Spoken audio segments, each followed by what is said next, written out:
Vital four જાગરણ મનુષ્ય નિર્માણ કોન્સેપ્ટની અંદર આપનું હાર્દિક સ્વાગત છે. શ્રી ભાઈશ્રીને પ્રણામ. મનુષ્ય નિર્માણ કોન્સેપ્ટ. મનુષ્ય હોતો નથી, મનુષ્યને બનાવવો પડે છે. આ ઓડિયો જે લોકો સાંભળી રહ્યા છે તે ધ્યાન આપે કે જેની ઉંમર 40 વર્ષથી ઉપર છે એવા ભાઈઓ અને બહેનો, સ્ત્રીઓ અને પુરુષો ધ્યાન આપે કે એક દિવસ આપણે બાળક હતા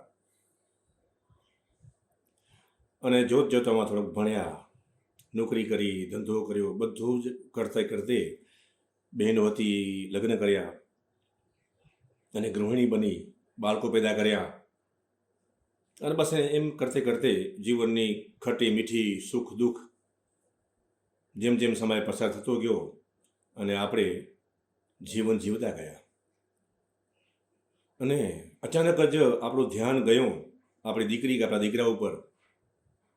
ઓહો, આપણી દીકરી 15-17 વર્ષની થઈ ગઈ, દીકરો પણ 18-19 વર્ષનો થઈ ગયો, 15-17 વર્ષનો થઈ ગયો અને આપણે ઝબક્યા અને આપણા માટે એક નવી જવાબદારી શરૂ થઈ.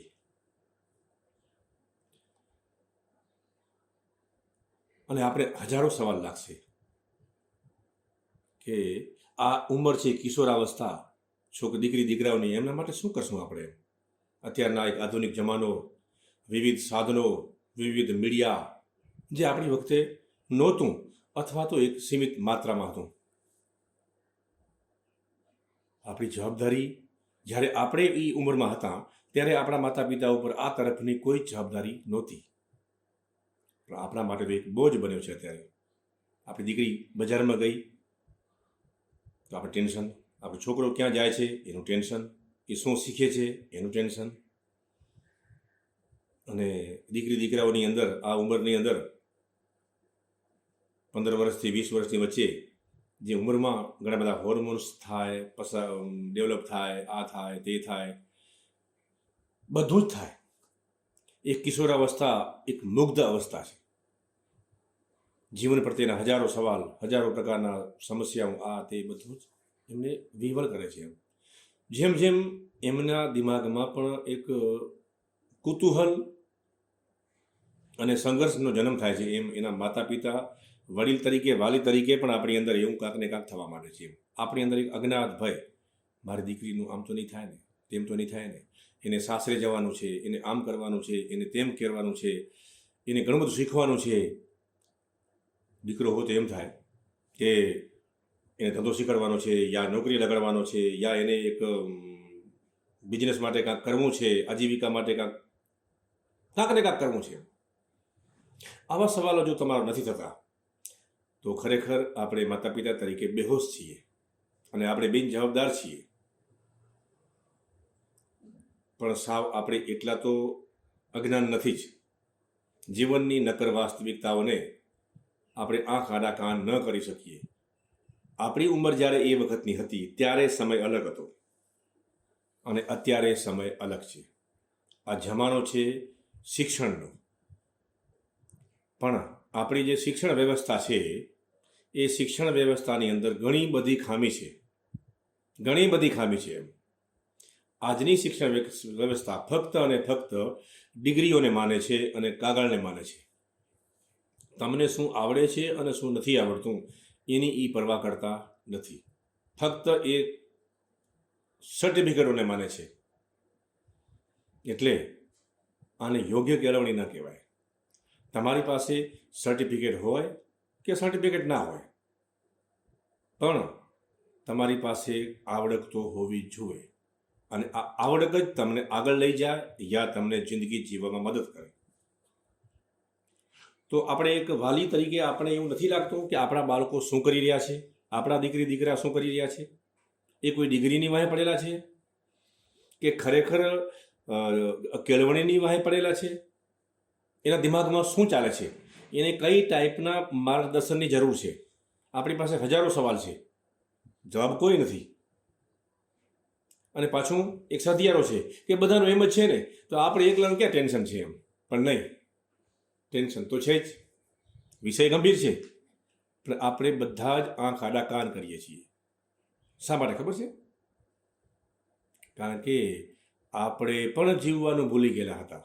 એટલે હવે જ્યારે આપણા બાળકો 15-20 વર્ષના થાય ને ત્યારે આપણા જીવનમાં પણ થોડુંક એક અલગ પ્રકારનું સુકૂન આવે એમ, અને જીવનની મોજ માણવાનું ઈચ્છા થાય, કારણ કે એ પણ આપણું બધું બાકી રહી ગયું છે એમ.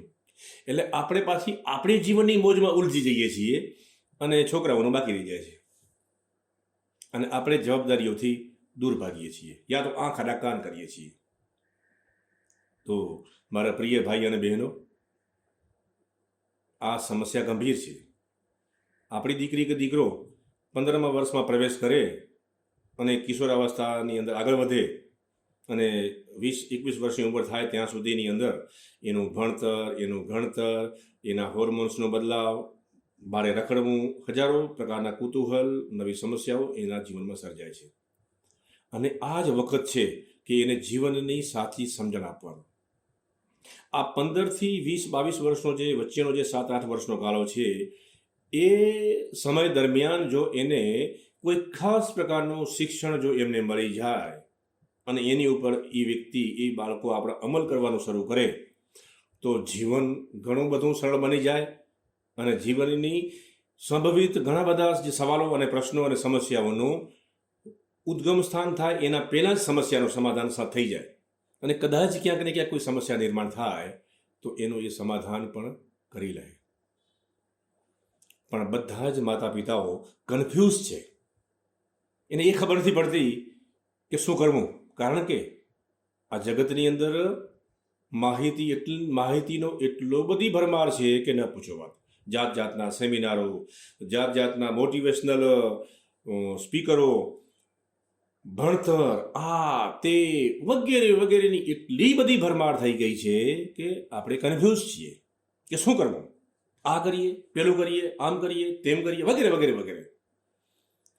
પરિણામ 0 આવે છે. તો શું આપણી પાસે ટીનેજરો માટે, એટલે કે 15થી 20 વર્ષના બાળકો, દીકરી અને દીકરાઓ માટે એવી કોઈ વ્યવસ્થા આપણી સામાજિક લેવલે છે? આપણે કોઈ પણ સમાજના હોઈ શકીએ, આપણે પટેલ, વાણિયા, બ્રાહ્મણ યા અધર કોઈ પણ કાસ્ટના હોઈ શકીએ.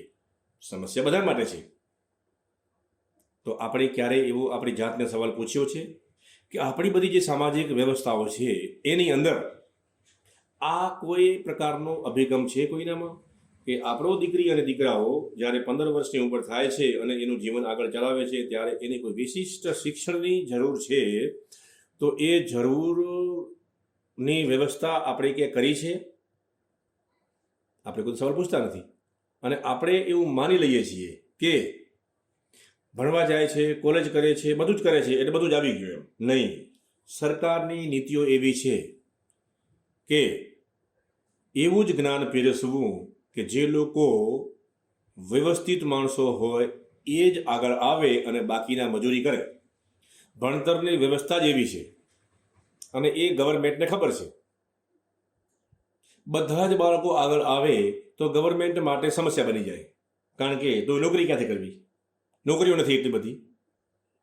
ગવર્મેન્ટ પાસે આ રામજીભાઈને ખાલી અકલ આવી તો શું એ પ્રધાનોને અને એના સચિવોને શું અકલ નહીં હોય? બધી જ હોય છે. પણ હાથે કરીને એક એવી વ્યવસ્થા શિક્ષણની ઊભી કરવામાં આવી કે એની અંદરથી 15થી 20% લોકો જ આગળ આવે અને નોકરીઓની તલાશ કરે. બાકીના મજૂરી કરશે, યા બિઝનેસ કરશે, અને યા તો રખડશે, યા તો સંઘર્ષ કરશે કાંક ને કાંક, પણ એને મોકો નહીં મળે. તો આપણી પાસે શું વિકલ્પ છે? એમ તો સરકારના ભરોસે અને સરકારની શિક્ષણ નીતિઓને ભરોસે આપણા બાળકોને શું રેઢા મૂકી દેવાના? અને જો તમે આવું કરતા હો તો તમે માતા પિતા, વાલી તરીકે તમારી ભૂલ થાય છે. આપણે એના માટે તપાસ કરવી જોઈએ કે કોઈ એવી વ્યવસ્થા છે, એવું કોઈ શિક્ષણ છે કે જેનાથી એને પ્રોપર જે સ્કૂલોમાંથી અને એના ક્લાસરૂમમાંથી જે વસ્તુ નથી મળતી એવી જે ખાસ જીવનની ચીજોમાં જરૂર છે એવું શિક્ષણ ક્યાંય છે? અને હોય તો આપણે આપણા બાળકોને એ દેવું જોઈએ અને એ આપણી નૈતિક ફરજ છે. હું છેલ્લા 5 વર્ષથી જોઉં છું તો બધાને એવી જરૂર છે એમ, પણ માતા પિતાને એવો એક આગ્રહ હોય છે કે આવું કોક અમને ઘરે આવીને કહી જાય અને શીખવાડી જાય અને અમને કશું જ ના કરવું પડે અને એ બધું મફત થવું જોઈએ. અસંભવ છે.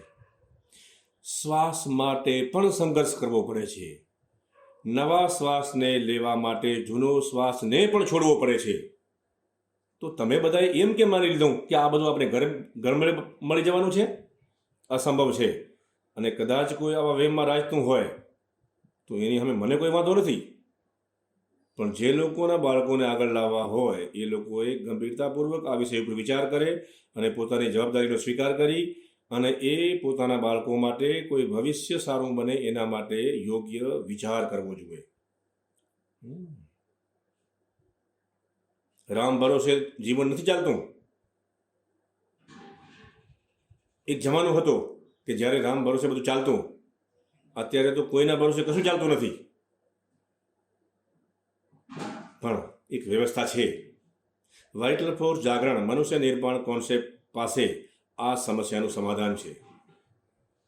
શ્રી ભાઈશ્રી એક એવું સમાધાન લઈને આવ્યા છે કે જે 15 થી 20 વર્ષની વચ્ચેની દીકરી અને દીકરાઓ માટે એક યોગ્ય શિક્ષણ કે જે એને સ્કૂલોમાંથી અને ક્યાંયથી નથી મળતું એવું એક શિક્ષણ અમે એપ્લાય કરીએ છીએ અને પ્રોવાઈડ કરીએ છીએ, જે તમારા બાળકોને જબરજસ્ત જીવનમાં ફેરફાર લાવવા માટે એ કામ આવશે.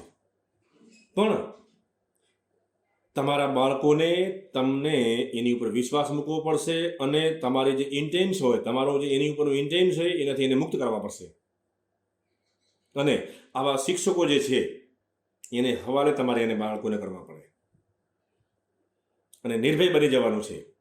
અને એવું ક્યાંય પણ ભય નહીં રાખવાનો કે આવા શિક્ષણમાં શું મેળવે છે, આપણે ધ્યાન રાખવું જોઈએ. એમ જો તમે ધ્યાન રાખવાની તમારામાં સામર્થ્ય હોય તો તમે ક્યારનું ધ્યાન રાખી લીધું હશે અને રાખી લીધું હોત, તમે આજ સુધી કશું કર્યું નથી. એમ આપણે વાલીઓએ ફક્ત એક જ કામ કર્યું છે કે આપણા દીકરી અને દીકરાઓ ઉપર આપણે અંકુશ જ લગાવ્યો છે. એના સિવાય આપણે કશું જ કરી શક્યા નથી. અથવા તો અમુક ટકા વાલીઓએ એને બેફામ બનવા દીધા છે અને એ યોગ્ય કેળવણીના અભાવે એ બેફામ અને વંઠી પણ ગયા છે. તો એનો યોગ્ય રસ્તો શું છે? એનો યોગ્ય રસ્તો છે વાઇટલ ફોર જાગરણ મનુષ્ય નિર્માણ કોન્સેપ્ટની અંદર એક સેમિનાર છે. એનું નામ છે કિશોર અવસ્થા ભવિષ્ય નિર્માણનું પ્રથમ સોપાન. આ એક એવું એજ્યુકેશન છે કે તમારા બાળકોને માટે એક ભવિષ્યને, આવનાર ભવિષ્યને, બધી સમસ્યાઓને, બધા જ પરિબળોનો કેમ સામનો કરવો, એને કેમ સોલ્વ કરવા અને એમાંથી હેમખેમ કેમ બહાર નીકળી અને જીવનને કેમ બેટર બનાવવું, એનું એક ખાસ પ્રકારનું નોલેજ આપવામાં આવે છે. જે એ નોલેજ તમને ક્યાંયથી નહીં મળે. અને કદાચ એ નોલેજ ક્યાંક મોટિવેશનલ સેમિનારોમાં હશે તો એ એવા ટુકડાઓમાં હશે કે જે રેસીપી એટલી જેને કહેવાય કે પૂરી પર્યાપ્ત માત્રામાં નહીં હોય, એટલે એ એની ઉપર એપ્લાય પણ નહીં કરી શકે. અમારી પાસે એક ટીનેજરો માટે એક સંપૂર્ણ કોર્સ છે, સંપૂર્ણ માહિતી છે અને પર્યાપ્ત માત્રામાં એટલી બધી માહિતી છે કે તે બાળક આગળ જતાં એના પગ ઉપર ઊભું રહી શકે. આપણી દીકરી હોય કે દીકરો હોય, એનું જીવન એ જીવી શકે. તો વાલીઓએ ફક્ત એટલું જ કરવાનું છે કે આવું શિક્ષણ ક્યાં મળે છે એની શોધ ચલાવવી અને આપણા બાળકોને એને હવાલે કરવા અને વ્યક્તિગત રીતે આપણું જે ઇન્ટેન્સ આપણા બાળકો ઉપર હોય એમાંથી એને મુક્ત કરવા.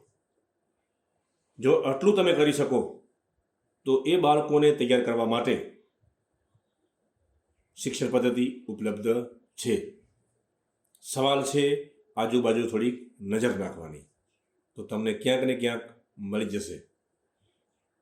ધન્યવાદ.